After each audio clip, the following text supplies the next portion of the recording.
Might we soon experience the most consequential disruption in agriculture in history? Award-winning futurist researcher, keynote speaker Nikolas Badminton joins us on Canada Now for his weekly visit. Nick, how close are we to bankruptcy in industries like cattle farming or other livestock industries? There are some think tanks that actually think that by 2030 the beef industry will be all but bankrupt, and it's quite controversial. There's a guy called Tony Sieber and his partners down in California have got this agency, this think tank called Rethink X, and I've been following them for a long time. Very, very smart guys, smart people, and they think that the engineering of protein, the production of protein, the growing of protein in bioreactors is going to fundamentally change where we get that protein from. So the idea that we don't raise cattle anymore will become commonplace in 2030, and we'll literally, go down to the supermarket where they'll be growing the beef and pork and chicken and fish that you eat in the back. Wow. And you talk about what might happen by 2030. That's just 9 years from now. That's not a long time from now. No. And if you think over the last 2 to 3 years, the impacts of Impossible Burgers and Beyond Meat and the rise of alternative meat products, they've been growing about 24-25% annually, right? So people are really starting to think differently about what they eat when it comes down to protein. What about the domino effect? And we'll talk about this in a number of regards. But what will this do to crop farmers and businesses throughout the chain? So it's really interesting. So there's a huge water and CO2 footprint for beef, and some of that is through the food that they eat and the grains and whatever that they eat, and that's obviously produced by other farmers. So that's going to be a knock-on effect there. I think that we're still going to be growing a lot of food. The land where you might find cattle will be used for something else. Interestingly enough, Jeff, and I don't think I mentioned this to you, but Bill Gates is the largest agricultural landowner in the United States, right? But not for agriculture, though. Yeah. Oh, for agriculture? Yeah, he's the largest agricultural landowner in the United States. And it's interesting because agriculture is going to be this new frontier of innovation for the big tech companies. What happens when you start to be more efficient at growing food and you're moving protein production into a factory environment and whatever, and you've got swathes of land left over? Well, you've got access to water, you've got access to land to be able to develop what I think is going to happen, like new cities. So, Microsoft City, Facebook City, whatever, they're going to go out of the places they've chosen to call home, and they're going to create their own places to live. That's something else we can look at on another episode. But when we think about agriculture, this shift has been happening for a long time. Modern civilization was built on the idea that we can produce food at scale. So modern agricultural practices have developed because, cities have gotten bigger. Places like Toronto, we need to have, good supply chain, food supply within Ontario and beyond, right? And it's really interesting. Once you start to think about freeing up that land and changing our diets and ways of consuming food, then we just make life a lot easier. But then there's this massive disruption to a way of life for millions of people around the world, which is farming. Well, I'm thinking, though, of those that are in desperate need of food, because this would certainly make food cheaper. This, in theory, would make food better. So what does that do for the poverty rate, the hunger rate? In the world? So if you think of future scenarios and say you go places with drought and famine and whatever, you could drop facilities in to potentially grow food in vertical farms or produce protein. That could be brilliant. We're not quite there yet in terms of that flexibility. We've even seen a lot of places. I think Atlanta's got an urban forest of food. We got Detroit that have reclaimed a lot of land. They're growing food, so it is more affordable for people, right? There's still a huge amount of people in North America that get the food that they eat from the dollar store, Jeff. It's insane. We haven't thought about equitable access to food and making it cheap enough for everyone. You go to a supermarket and you pick up an avocado. that was most likely grown thousands of miles away, and it costs, a huge amount of money if you think about it in the scheme of things, versus something that could be grown in greenhouses, just a few miles down the road. Well, and will there be a reduction in foodborne illnesses? That's a bit of a stretch, I'll be honest, Jeff. I think when you're producing things in a factory sanitized environment, like you're growing protein, you're culturing protein, I think yes, you can certainly control things there. You can actually genetically modify all sorts of things like boar taint out of pigs and horns off of Holstein cows, and and it's got all sorts of effects. It's getting very funky now in the agricultural world, but yeah. We could actually create a really safe, sustainable, endless supply of food. I mean, they found that 8 pigs can provide enough cells to grow about 50 tons of pork, right, using bioreactors. So yeah, this is hugely disruptive. I was in Florida 2 years ago, and I gave a presentation that included some stats about growing protein.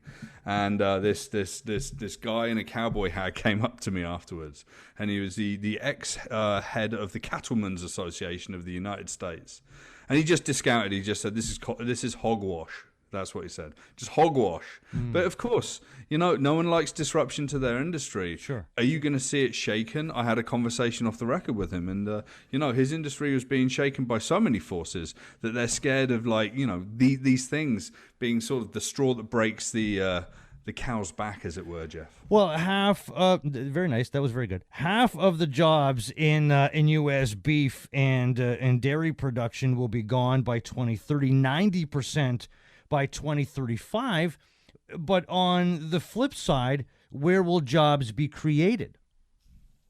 So it's interesting. I speak a lot to farming organizations and farmers, and this shift, automation has been happening in farming for a long time, especially in dairy and in cattle rearing. So we're already starting to see a shift. What's going to happen is you'll have farmers, and they become like farmer scientists and farmer innovators, data scientists, cybersecurity experts, automation and swarm farming expertise. That's going to be the new farmers, and that's going to be the new agricultural professions. It's not going to be the people that work doing these algorithmic jobs, Jeff. And we've spoken about that a bunch of times across different industries as well. Well, and I want to get back to talking about the land for a bit, Nick. What will happen to the land that is currently being used for livestock and for feed production? It's difficult to say, but yeah, we can go and we can grow more grain. We can grow different food. I would like to think that land would be repurposed for things like greenhouses, the ability to have vertical farming. If you look to Holland and the amount of land over there that's got greenhouses on it and what they do with food is absolutely incredible. I actually think that model is going to knock on into a lot of different parts of the world. There's a lot of Dutch farmers here in Canada, right? So I think those Dutch farmers they're just going to shift into a new mode. In fact, if you chat to any farmer, and I grew up in a farming community, and it had a slaughterhouse in the center of town. My dad was the manager of the slaughterhouse, so I understand what this is like. It was gone, and it's gone, and you'll never see it again because those facilities used to be in towns, and now they're somewhere else, and eventually those facilities will be gone because of these kinds of disruptions and changes. So it's a constant changing world, right? But we have to realize that this is very much sort of a westernized, sort of privileged view. There's still, 475 million farmers out there with less than 2 hectares of land. They're still going to be raising goats. They're still going to be raising cattle and pigs and whatever for eating. So, we're talking about agriculture on a mass scale. We're talking about the US market, the Canadian market, the UK, European markets, China. All these places are going to be heavily disrupted through more efficient ways of generating protein. Well, what about though with farmland value? Is it going to decrease and decrease dramatically? It's really difficult to say, and I know a number of organizations that trade farmland. Farmland is very, very expensive. When you start changing what's done with that land, then yes, there's going to be changes. But then, do you sell off parcels of land for industrial development? Do you maintain the value of that land or increase the value by creating production facilities on it, right? So it's difficult to speculate about what's going to happen. But, I do think the trends around fewer farmers, probably larger acreages, but complete reuses and diversity of what those acreages produce is going to be sort of the mode going forward for modern farming. You mentioned greenhouses in Holland. What will be the benefits of all this for the environment? So when you can actually grow food in a controlled environment, less water is needed, less fertilizer and pesticides, all of these things. It's just better from a footprint perspective. So what is it? 50,000 liters of water is needed to produce 1 kilogram of beef. So they say. For every gram of beef produced, about 221 grams of carbon dioxide is emitted. So this isn't a bad idea. We shouldn't be scared of this. But what happens when we've got the equivalent of Coca-Cola growing our beef, and it's all centralized, and then suddenly we have so few opportunities to buy, our protein or versions of the protein that we always used to eat from a few people, some of the big conglomerate food companies, then, that's not going to be good necessarily for culture and society. So I think that there's still going to be farmers and farming out there. There's still going to be the production or the raising of cattle and beef. And you know what? You might find yourself with a filet mignon, and it might cost you $150 because, do you know what? It's had to be curated and looked after in that way, but it might be worth that as well, Jeff. What about demand for oil? Is that going to drop as well? Well, we're already, peak oil. Have we reached it? Have we not reached it? The price per barrel. We're already in a world where we're seeing the electric vehicle revolution really catch fire this year. Next 5 years of that, and it's really going to start to have an adverse effect on the oil industry. Once we actually see, the use of hydrogen, the clean production of electricity using renewable energy, global supergrids, we're going to start to see that, oil prices really tank, pardon the pun, and we're going to really see the end of oil. I've been talking about the end of oil for a long time.